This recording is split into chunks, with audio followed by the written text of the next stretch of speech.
Hello everyone, and welcome to Devlog 2.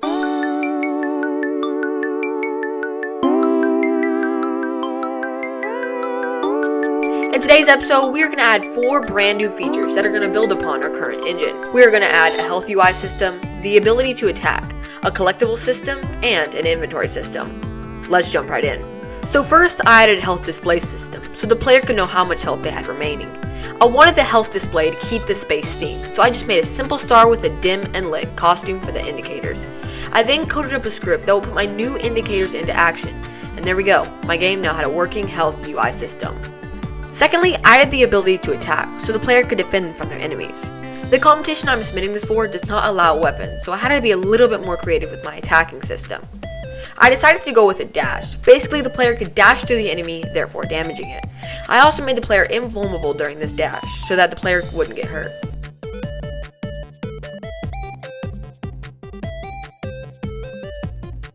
Next, it was time to add the collectible system. This would allow the player to pick things up along their journey across the galaxy. I quickly drew up a hat, so I had something to test my new system on. I then added an accessory sprite to the player, so I could control what accessory the player had on. I then created the actual collectible object that would be instanced into the world. This would be the object that the player would see. It just consisted of a sprite that could change what animation or collectible it was displaying, and a collision shape. But this collision shape was different because I had to use code to make it work. Here's why. Each collectible will have its own collision shape, meaning I need to change the shape through code depending on the collectible. When I'd done this in the past, the collision shape code wasn't functioning properly because when I changed the shape through code, it would also change the other collectible shapes that were instanced in the world instead of only its own. This is because all the collectibles share the same collision object, meaning when I changed that object, it updated all the collectibles. To get past this, through code, I created a new collision object for each collectible. I then set the correct size for this collision shape and added it to the collectible. This would mean that each collectible had its own collision object and it wouldn't affect the other collectibles.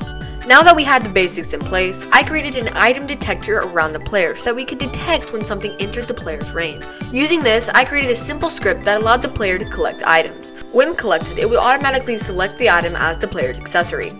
Finally, it was time to add an inventory. I drew up a quick inventory box and added it to the game. Then, I scripted up a function that would add any given item to the inventory. I also needed a way of updating the inventory to display what the player currently had, so I made that possible with another function. I added a new collectible to the world, that way I could confirm that everything was working. And there we go. The game now had a working inventory display, to an extent. We still had no way of actually switching between items, so that's what I started working on next.